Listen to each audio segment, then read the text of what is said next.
Right before we jump into this video guide for the Nikon D3300, I want to let you know if you haven't signed up for the Fronos Photo email list, you could do so by clicking up on the screen inside this orange box. It's going to take you over to my website. Put your name, email address in it, hit send it, and I will send you a free guide to capturing motion in low light situations. Enjoy this video. Jared Polin, FronosPhoto.com, and welcome to this free guide for the Nikon D3300, where I show you everything about this camera, how to set it up. Now, this isn't a review. This is showing you how to set it up if you've purchased one or if you're thinking about buying one. Now, it may be basic for some of you, but for others, it may be the information that you take with you to just quickly figure out what you need to do with this camera. So, after I do this, we're going to go through menu systems. I'm going to run you through why you set certain things in the menu or why I set certain things, just so that you get an understanding of what this camera can do, because it is very powerful, even though it is a basic entry-level camera.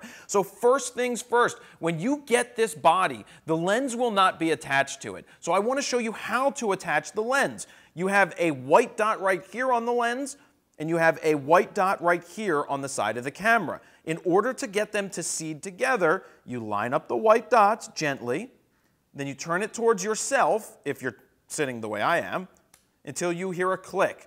And at that point, you know that the lens is connected. You generally want to turn off the camera when doing that, because it turns off all of the power to the camera, so you're not going to suck dust in there and get dust onto the camera. The battery. You get a battery right here. This one is the lithium-ion battery pack. This is the ENEL14A. This is a battery that Nikon makes. I highly recommend picking up an extra battery, but sticking with the Nikon. And the reason I say that is I don't like the generic batteries as much. I know people say that they're basically the same and they're all made by the same people. I just feel that if you stick with the genuine Nikon brand for batteries, you're much better off, because if your battery power dies when you're on an important shoot because you have a third-party issue, well, you're SOL, and that's not something you want to have happen. So, battery goes right in here. You press it till it clicks, you shut the door, and there you have it. Let's talk about the memory card. It goes right in here. You just slide it this way, and it flips open. It's on a spring. You have a card. You pop the card in. Boom, it clicks in. You shut the door. So here's what's important about memory cards. I put a 32 gigabyte card into this camera, and when I'm shooting raw images, it's going to give me 1,000 images. A 32 gig card is not expensive in this day and age. Now, when you're buying cards, you want to probably buy a more professional end SD card. Something like a SanDisk Extreme Pro or one of the Lexar faster cards. You want to look at a class 10 or higher. What's it, the UMDA, Stephen? UHS-1? Right, they changed it. It's now called UHS-1. That is a faster writable card. They're good. Keep in mind that the last line of defense, not even last line of defense, but you spend all this money on a camera. You spend all this money to go travel somewhere. To put a crappy card in your camera is not doing yourself a good service. So you're doing a disservice to yourself, because if the card goes bad, everything's for naught. All of that work that you did, all the photos that you took, they're gone. So generally stick with a higher end card. They're not even that expensive today. Have a couple of them in your bag at all times. So that's the memory card. On and off switch. On, off, on, off. It's that simple. Let's go through the dials. You have your dial. When you get your camera, it's going to be set into auto mode. Now, that's not a bad place to start when you're just getting started as a photographer. I personally get out of auto as quick as possible, but when you just want to shoot images, just take pictures, that is a good mode to be in when you're first learning, and over time, you'll find your way out of there. You've got the anti-flash, no flash. That means if you're in a situation and you don't want the flash to pop up, you see how it's not popping up in this case? It's not popping up, boom. But in the auto mode, the flash is popping up because it says I need the flash in here, and so it's automatically doing that. And if you're in a situation where you don't want to, you're not allowed to use a flash, you get into the no flash mode. Then you have your picture picture styles here, or picture controls. You got your portrait, landscape, little McLittleson guy, the runny guy, the macro mode, flower mode. It's not really a macro mode. It's not going to make you take a macro photo. That's all about the lenses. Then you've got your effects. I stay out of these modes myself. Again, when you're just starting out, it's okay to be there. I myself was in the Running Man mode for a long time when I shot sports until I understood that I can control my images better by being in what's called aperture priority. But first off, you have manual. Manual means that you set your shutter speed. You set your aperture.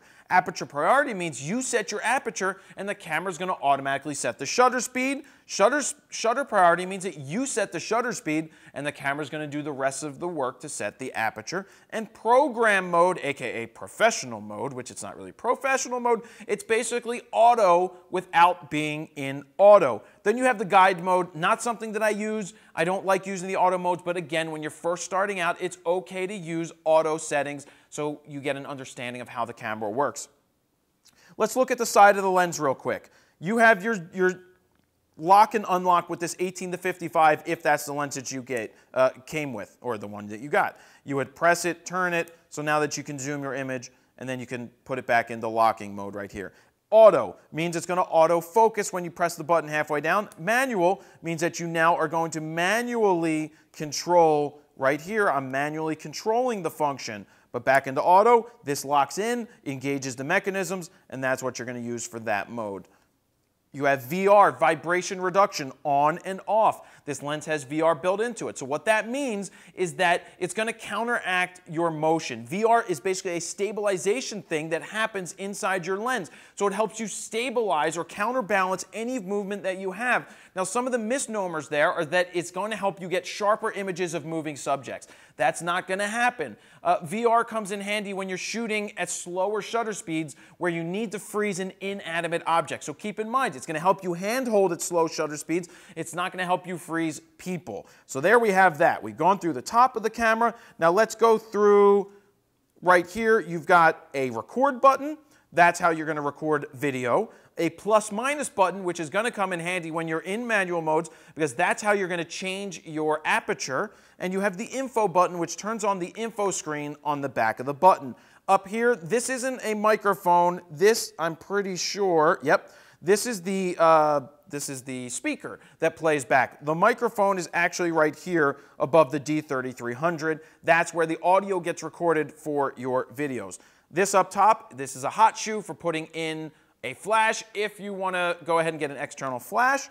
This is your viewfinder. You're going to look through here. I prefer looking through a viewfinder when you're shooting photos instead of using live view because you get to see everything right through here and it's more stable when it's up against your eye. And then you have your diopter. That is what you change if you wear glasses and it doesn't look sharp yet the image is in focus. Just change your diopter. And if you think that your images aren't looking in focus through the viewfinder, your diopter may have been moved, so you want to make sure you can change that. This button, this dial right here that you turn, that's going to control your shutter speed. As you move that to the right, the shutter speed goes up. As you move it to the left, it goes down. And then also when you hold down the plus-minus button and turn this in the manual modes, that's where you're going to change your aperture. So moving on to the back of the camera, you've got your play button, your menu button, your plus or the magnifying glass to zoom in on things. You have a minus for the opposite side of the magnifying glass, as well as a checkerboard, and the info button, which is the same as the info button up top.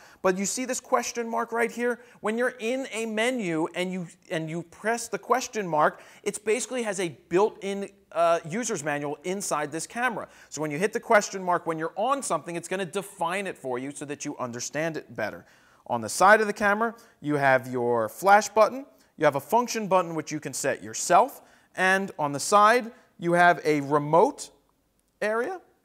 This is where a microphone would go for external recording, which I highly recommend doing that if you're going to record external audio. You have a AV out plus a USB spot. So if you want to transfer images from the camera right to a computer, you would plug it in there. And then you have an HDMI out if you want to plug this into a TV and show people your images. So really, that is the basic rundown of the buttons and the functions. I hope it didn't bore you, but coming up after I take a quick break, we're going to start to go through the menu systems to show you how I set them up myself. So stick in there. This is good information. Even if you take one thing, if you figure out one thing that helps you get better pictures, then this was worthwhile to sit through. And keep in mind that this is a free guide. Now, I do offer a guide for sale, which is called the Froknow's Photo Beginner Guide to Getting Out of Auto, which you can see up on the screen now. If you go ahead and click there, you can get a preview, a free preview of what the guide is all about. It helps you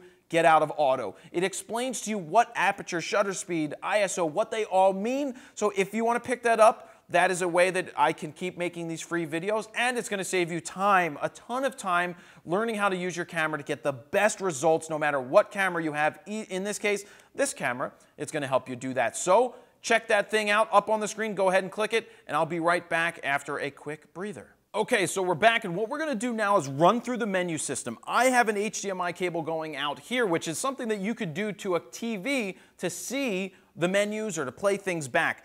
We're running to what's called an Atomos that's recording my screen. This is a good thing. So we're going to go through we're going to go through the menu system and how I would set it up myself and recommendations for what you could use. Now remember, I'm not going to give you every single piece of detail here. You still need to try it out for yourself and read the manual and see what everything's all about. But one thing to keep in mind is if you see an abridged menu, something that doesn't have as much information as what I'm telling you, that means you're probably in auto mode up on the top of the camera. Get into any one of the P, S, A, or M modes, and then that will unlock more of the menu system. So right now we're in the playback menu. We have a delete part. We're not going to delete anything right now, so I'm not even going to go into that. We have the playback folder. That's not a big deal either. But then we've got playback options. So we've got additional photo info. Right now, there's nothing selected. What none means, image only, means that the image is going to show up on the back of your camera without any information on it. Now, if you like information like highlights, so here's that question mark button that I'm going to hit. I'm going to hit the question mark button because I want to read it. Look at this.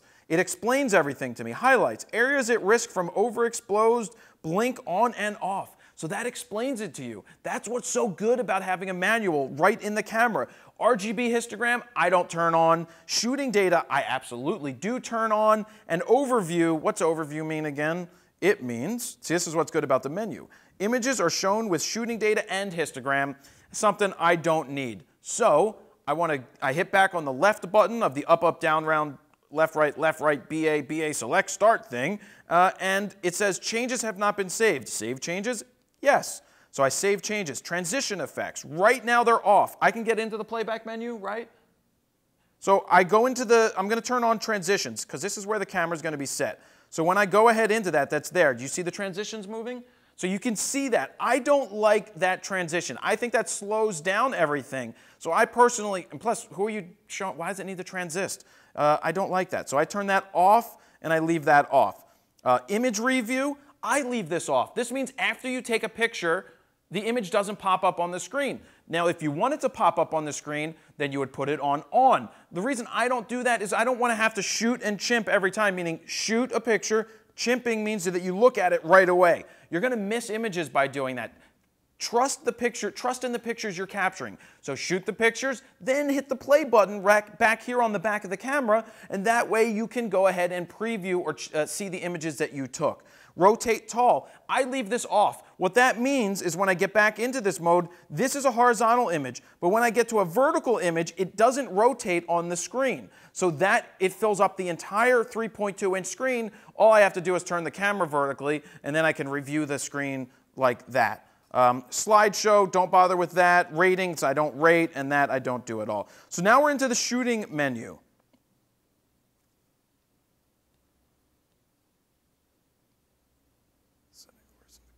Oh. Oh, okay. See, you discover these things as they happen all the time. Right now, the lens is locked. So this lens comes locked. You have to unlock it fully to then get into the rest of the menu system. That's pretty cool to know. I mean, I knew that because I played with the camera before, but you may run into the same thing. Be like, well, the menu isn't working. I can't do it. What am I doing wrong? Unlock the lens. I actually don't like that feature at all. I don't even know why they have that, but they do. So now we're into image quality. Here are the options. You have NEF, RAW plus JPEG fine. Let me explain RAW. I shoot RAW. That's what my shirt says, right? I shoot in the RAW format. What that means is I have all of the data that the camera is going to capture. It goes right to the memory card. It's unedited, untouched, it's raw. A JPEG goes through the camera, gets processed by the camera, and then smushed into a smaller file, getting rid of data that the camera doesn't think you need, so that you, basically it's a baked file. Think of like you bake a cake. You have the raw ingredients. Say you burn a cake. Can you go back to it and recook it? Well, you can with it if you have more raw ingredients. But if you burn a cake and you have no more ingredients, that's like shooting in JPEG. Now, it's not a bad place to be. It's what a lot of people do. They start in JPEG, but I recommend RAW because you have more ability to change and correct your images and tweak them better than what the camera can do. But that's for my editing videos. You'll do that in Lightroom. So what RAW means, again, is that you have to edit every single file in the computer. If you want to take that time, which I do, I then go ahead and shoot RAW. So here we are in the image fine. I go ahead, if you're starting out, I do recommend shooting that RAW and saving it. You're going to get 1,000 RAW images on a 32 gigabyte card. That's a lot of images. Or in JPEG fine, I saw that it's 1.9 thousand. That's 1,900 images. That's a lot of pictures. You're not going to take that many. So if you're just starting out, JPEG fine is okay to be, but that's my explanation for why I would say shoot RAW. I wouldn't shoot JPEG normal, and I wouldn't shoot JPEG basic. Those are smaller files. They get compressed. So whereas a RAW file is 25 megs, one of these JPEGs is probably 10, 12 megabytes because it's getting rid of data that they don't think that you need. Remember that you can't go up in quality if you start in basic. So you can't upsize an image. It's not McDonald's. You can't pay a quarter and get a Big Mac with extra fries or something, which I've never been to. I've eaten McDonald's once. Don't like McDonald's. But anyway, so if you just want a place to start and you're not comfortable with RAW, shooting JPEG, fine. That's okay to start out. Image size, you've got large, medium, and small. 6 megapixels, 13.5, and 24. Like I just said, I start in the highest and I stay there. White balance. I leave this in auto. Now, if you're going to be using a flash, you may want to change to flash white balance. The autos are pretty smart in these cameras now, but keep in mind, when you shoot RAW, you can tweak the white balance later without an issue, and we'll get to the JPEG in a minute. Picture controls. If you're going to shoot in JPEG, you want to set your picture controls. It's set to standard. What that means in here, you can see you've got sharpening, contrast, brightness, saturation, and hue. If you overdo the saturation or overdo the sharpening, it's getting baked into your file. It's cooked in there. It's baked in, which means that you can't change that later. Now, the RAW files are not affected by any of the changes that you do in picture control. So, for example, I'll just hit save. If you went ahead, oops, I don't want to do that.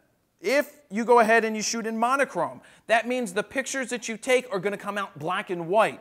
And if you're shooting in JPEG mode, they're going to be saved in black and white, and they'll never be able to get back to color. But if you shoot in RAW format and you shoot in monochrome, it's going to preview as black and white, as monochrome, but you'll still have the raw data there in the computer. That's something really important to have. And another thing to keep in mind with picture control is that whatever your picture control is set to, that's going to affect your video, because the picture control directly affects that when it comes to video. So if you shot video in monochrome, that means it's going to come out in monochrome. Auto distortion control is off. You can read about that in the book. Color space, I set it to sRGB. When you shoot RAW, it doesn't really matter, but I set it to sRGB, not Adobe RGB.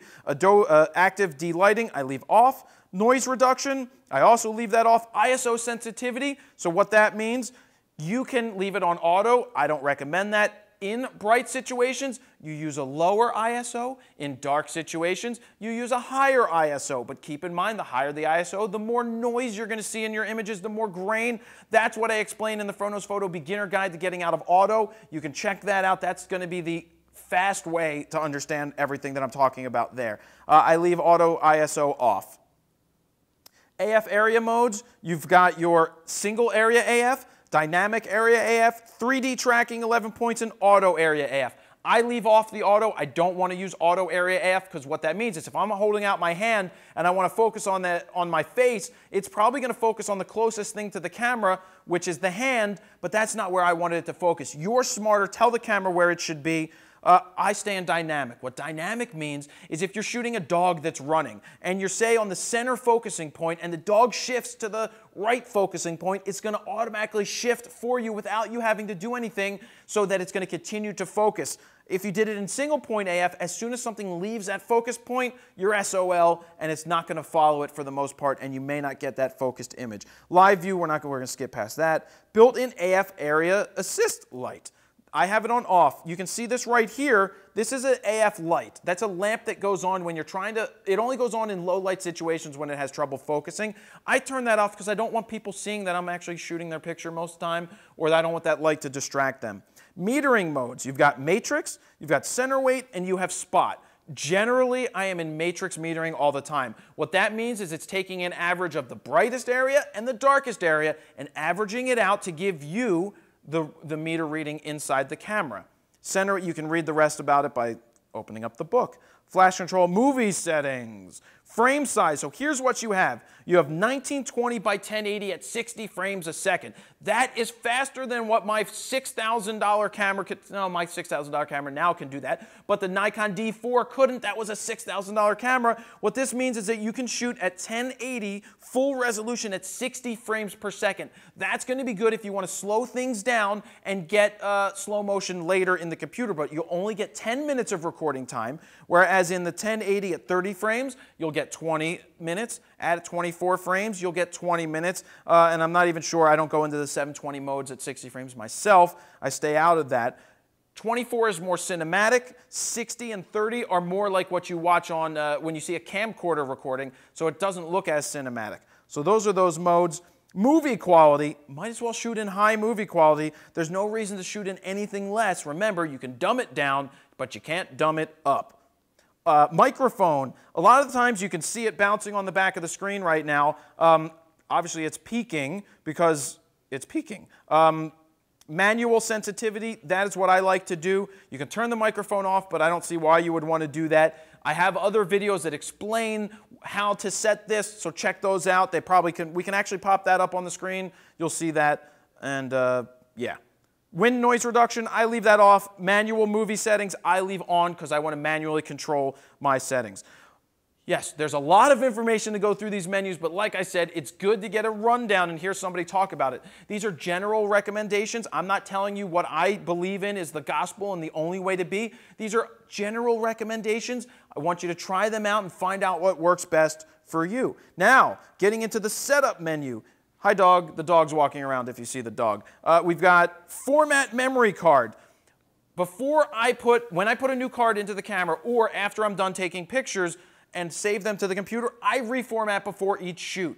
That is just a good habit to get into. But before you reformat, which means you're deleting everything from the card, you want to make sure that it's saved on the computer and backed up. Monitor brightness, I set it to 0. I want this to be as close as possible to the actual settings that I'm seeing on the camera. Remember, the monitor's not perfect. It is not the best monitor in the world, but it's going to give you a good general recommendation, a visual representation of what the image is going to look like. Info display format. You've got info display. You can see all these different ones on the screen. I like classic. I prefer the top line over the bottom line, so that's why I set that to the classic mode. Generally, one of these two works the best for me, and this is the same thing for the classic. So play around with those, see what works best for you. Auto info display, I do leave that on. Clean image sensor, that's going to clean your image sensor. I'm not going to do it right now because it probably would turn off the recording for me.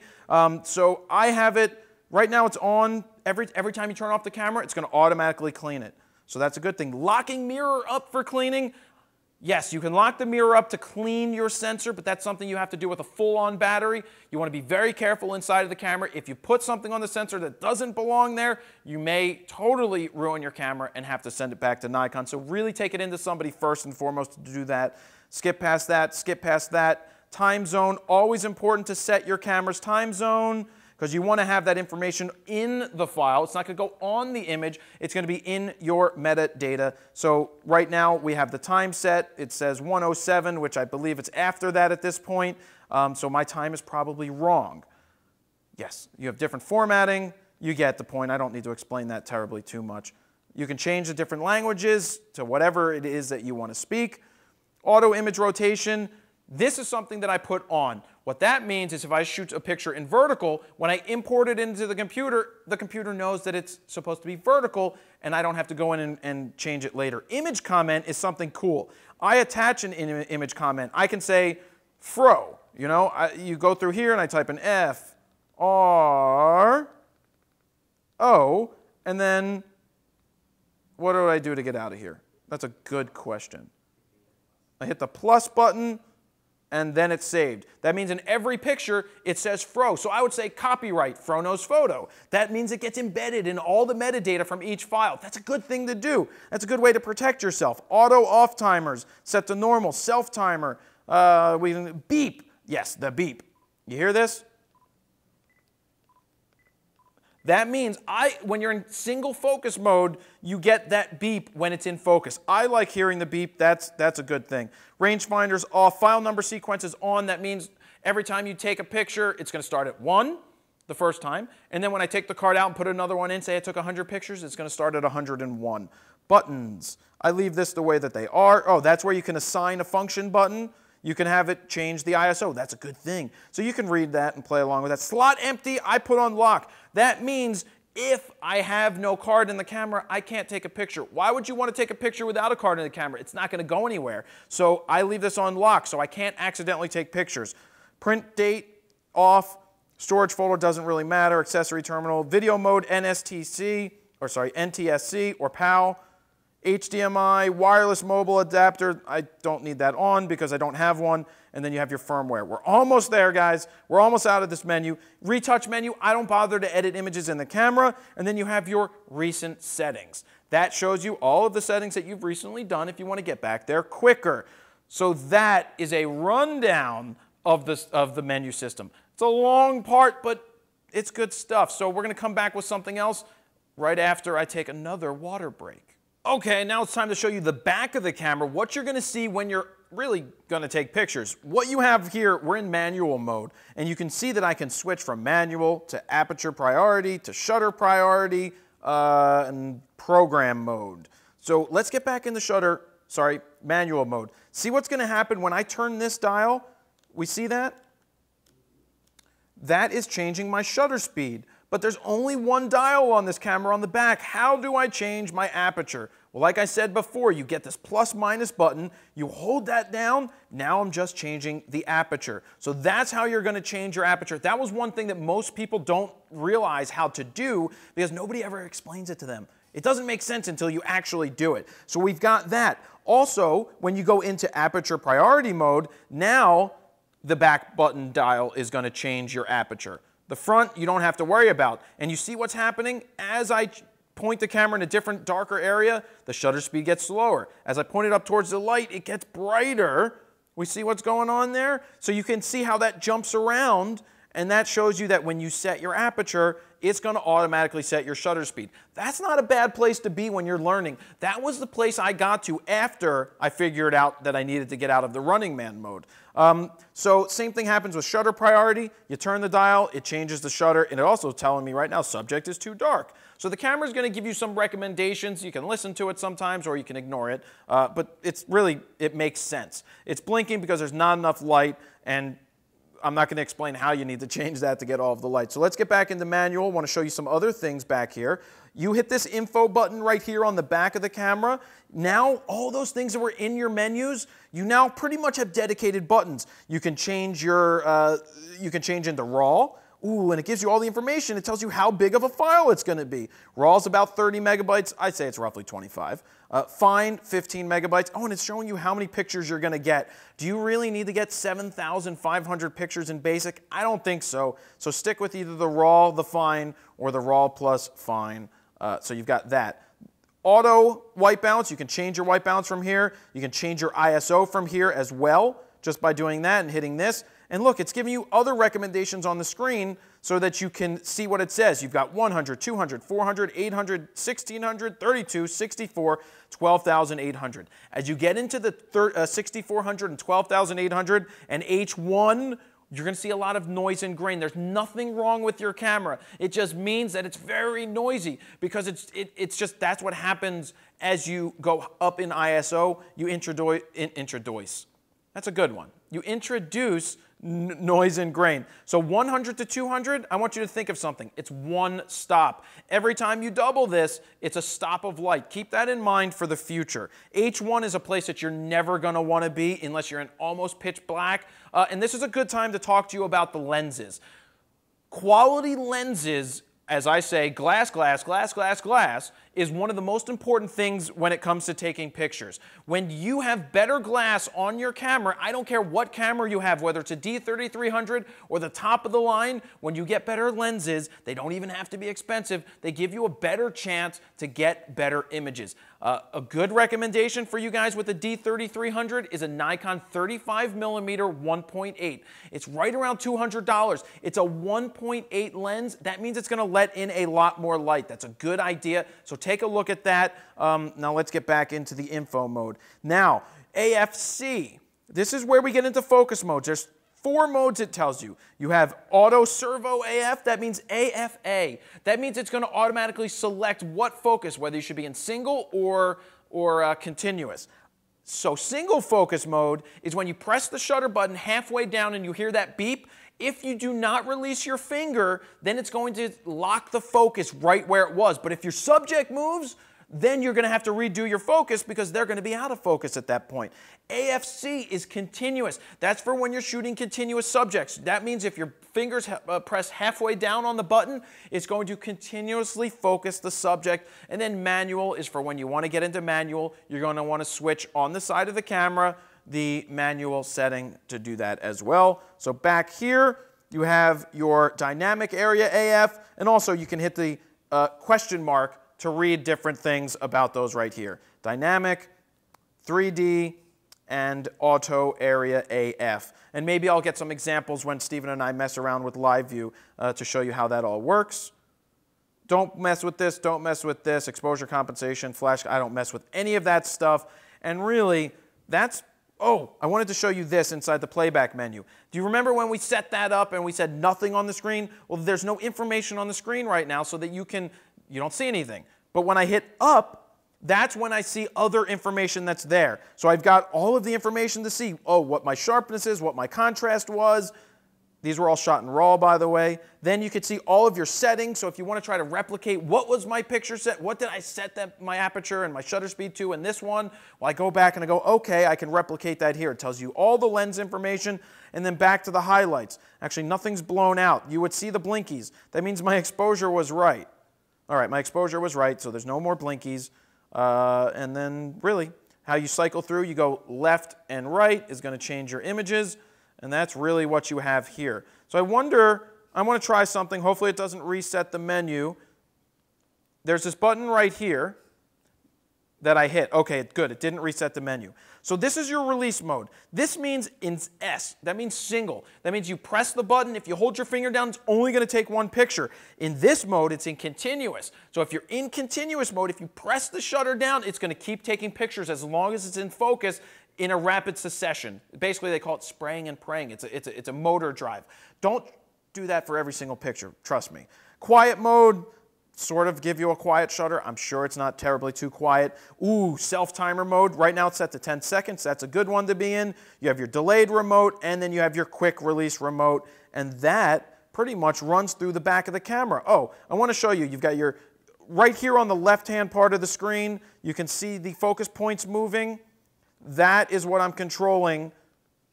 That's my focus point. So that's where you would change it if you wanted to select the focus point where you wanted. And then just look at this meter. You can see the line moving. We see that moving on the screen. That means if it's all the way to the left, that's not good. Theoretically, as a practice, if you want to take a picture and get it, you want it lined up right in the middle, theoretically that's telling me that will be the proper exposure. It's not always right, but it's a good starting point. So pretty much that runs us through the back of the camera for being in still mode. I should come back and show you live view mode now, what that's going to look like for when you're going to do video, so we'll be right back. Okay, so now we're in live view mode. That means when you hit the LV button back here on the camera, because we didn't talk about that earlier, that turns us into live view mode. The other thing I didn't talk about, I want to get to really quick. You see the trash can right here? I don't delete images from the camera or videos from the camera. Being that we have 1,000 images that we can get on this camera, there's no reason to delete on the actual camera. I save that all for the computer. I import everything. But here we are in live view. Do you see how I'm changing the shutter speed and it's getting darker? Live view is a great way for you guys to understand the shutter speeds, the apertures. It's kind of what it's part of what I talk about in the Fronos Photo Beginner Guide to Getting Out of Auto. You can see as I change it, it gets brighter and it gets darker. That's a good visual representation for you guys to practice doing. On the screen, you can see it says manual up top. You can see that it has manual focus, the standard definition, or SD for your picture style, your white balance is auto, it's in RAW. Now, one thing that I want to tell you, right now, I'm going to try and change the aperture. I can't change the aperture in live view mode. That's one of the things that this camera doesn't let you do. So to change your aperture for shooting video, you have to get out of live view mode, set it, get back into live view mode, and then your aperture is going to be locked in. But you can change your shutter speed as long as you're not recording video. So that's one of those things in a lower end camera that Nikon doesn't let you change your aperture during playback or review. So something I want to show you here is that when I hit the info button back here, you can change, you have different focus modes. There's autofocus when it comes to video, but keep in mind it's not going to be very good. I don't recommend using that. I recommend staying in the manual mode to focus it because when you record, you're probably picking this up. Is that audio picking up, Stephen? You can't tell? Well, when you do autofocus, you're going to hear grinding of the lenses. So the lens is going to the camera's going to pick up that audio. It's going to pick up that audio. So that's one thing to keep in mind. That's why external recordings like we're using right now, you can get something called a Smart Lav by Rode. It's a $70 microphone that's going to allow you to record separately. It's a whole different ball game for us to talk about, but those are options out there. So what I'm going to do now is hit record so you can see what happens. That's this red button up here. I hit record, you're seeing my kitchen and the raw talk table, and you can see that it's counting down 19 minutes and 56 seconds. It's in 1080 at 24 frames a second. The record light is blinking. You can see that if you were to compose it before, watch, I'm going to stop it. You see how it then shows up the entire screen? You got to remember that when you hit record, it's going to shrink it down into that letterbox, so you want to make sure that you have that all set. You want to make sure that your composition is right. You can see that we're peaking audio even in auto levels. That's pretty terrible. So you may want to get in there and practice shooting that in manual. Check out my free video that I did on that. That's going to be up on the computer. And I'm able to change my shutter speed in recording. Well, that's a saving grace. That's not a bad thing. And also, you could do this in aperture priority mode. You can do it in shutter priority, and the camera's going to be pretty good to make changes for you. So that is live view mode with recording video. I'm stopping recording, and we've got that. And pretty much that is about it for the rundown. Stephen, you can kill the Atomos now if you want, just so we get that recorded. We just want to make sure that the recording is there. Good to go? Awesome. Good to go. So that is the Nikon D3300. This was a pretty long explanation, but I think if you watch this once and you go and you practice with your camera, you figure out what all the buttons do, you play with the cause and effect aspect of it, and you just get an understanding of what you're supposed to, or not supposed to do, but what you could do with your camera, I think you'll be good to go. So really, that's pretty simple. Nikon D3300, congratulations on picking one up, or congratulations if you're going to pick one up soon. This is going to give you some basic starting points for you to grow. Keep in mind, when you're searching for information on the internet, take what everybody says, but come down to your own judgment with what works best for you. I'm here to help you. I'm here to give you recommendations, ideas that I've learned over my 20 years of shooting at this point. Since I was 13, I'm now 33 when recording this. So I've learned a lot. So I'm trying to pass that on to you to give you a quicker way to get better images without going down the wrong path, which is going to cause you to waste a lot of time and possibly get angry with the camera. It's not the camera's fault. Remember that the camera, it's the person behind it. Whether you get good pictures or not, most of the time it's personal, it's human error. So if you think the camera sucks, it's usually the person that's a couple inches behind it. So keep that in mind. And that's That's just what I have to say about that. And if you'd like to learn more, please sign up for my email list. I send you a free guide to capturing motion in low light situations. Subscribe here on YouTube. I've got 1,500 plus videos for you to check out. They're all free. You can learn from them. And then if you want to further your education and purchase one of my guides, I have the Fronos Photo Beginner Guide to Getting Out of Auto, which is, I think, a perfect thing for you to start with when you have a Nikon D3300. It's going to get you out of auto really quick to start taking control of your camera to get great results almost right off the bat. And remember, lenses are important. Start researching them. Spend money on quality glass over buying junky lenses. Like, just, you'll hear me talk about that more in the future. So really, that's what I have to say. Check out the podcast, the Raw Talk podcast. You can learn a lot from there. We do that each and every week, usually. And that's it. I'm done talking. I got to go get a drink. That's it. Thanks for watching. Jared Polin, FronosPhoto.com. See ya.